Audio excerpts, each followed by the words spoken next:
Fourth grade. In this video, we're going to talk all about bow holds. So the first thing we're going to do is review our bow holds and how we've been holding our bow choked up, just like we've talked about how you do when you play baseball or softball. We choke up on the bat to make it a little bit easier to hold and to use. We've done that with our bows, but today we're going to talk about sliding our bow holds down to the frog. All right, so I'm going to show it on a violin bow and on a cello bow, because yours is exactly the same as the violins. So here we have a violin bow. Right now, our bow holds, we take our bow llama and we've bit down on the bow, pinky on top, index finger curled around, and the biggest part is that we have this bent thumb. Now, this is super easy, but you got to know what you're aiming for. So you're going to want to hold your bow with your left hand too, and then you're just going to take this exact same bow hold and just slide it down. All right, now if you look, my ring finger has covered that dot in the middle of my frog. Now, not all of your bows have it. If your bow does not have, it's actually called the eye of the bow, of the frog. If you don't have it, it goes right in the exact middle of the frog. So you just got to aim exactly for the middle. Now, my middle finger is going right on this silver part right here. It's called the ferrule, kind of like a ferret, but the T's have been turned into L's. So the ferrule. Now, pinky curls on top. We want to make sure it doesn't touch the screw at the end. We want to make sure it's still on the wood, or on yours, the plastic, or fiberglass actually. Now, the index finger is going to be on that grip. It's going to be right about where your pinky used to be. And that is what you want it to look like. You do want it to still lean towards that index finger. And then the biggest thing, as always, is keeping that bent thumb. All right? So you should be able to put it in front of you. You should go up. You should be able to do all your bow exercises. Do your windshield wipers. You should be able to do the bow song if you want to. I'm not going to sing it right now because I want to save some time. All right? So that's a violin and viola bow hold at the frog. One last thing I want to show on the violin bow, because this is the one I've had for years and years. If you look real closely at the grip, you can see a little hole in it right there. That's where your thumb should go. Your thumb doesn't go inside this hole that kind of looks like a thumb.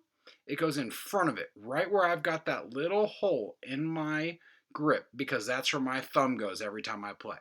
All right, cellos, let's talk about cello bows. I've got a cello bow right here in my lap. All right, so we've been choked up on the bow just like everybody else. The only real difference is that our pinky doesn't chill on top, it curls around, which means you touch the bow hair more than everybody else. It's time to finally learn how to not do that. Just like with the violins, we're going to take it, we're just going to slide it down.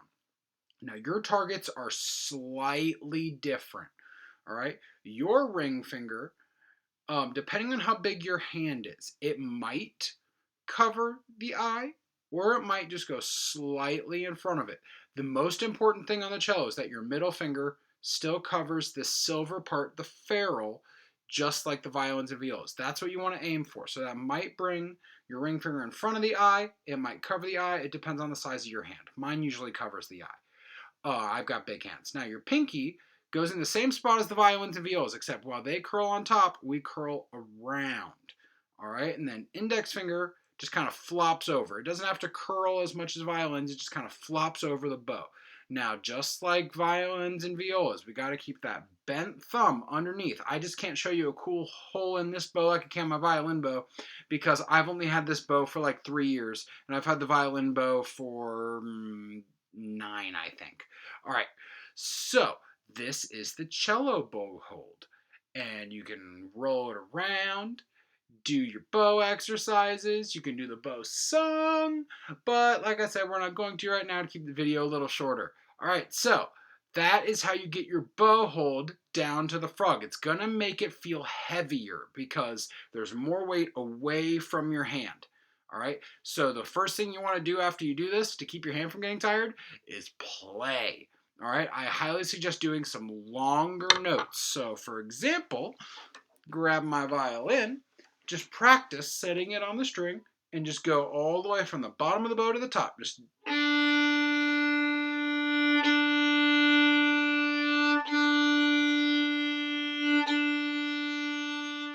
It's good practice. All right, that's it for bow holds. Keep practicing them. Make sure those llamas are nice and happy. No bow foxes. All right, bow foxes are bad. They scare the llamas. All right. Oh wait, I call them bow coyotes. I'm sorry. I'm sorry. I used to call them bow foxes when I talked about bow bunnies. No bow coyotes. Keep the bow llamas. All right. Bye, fourth grade.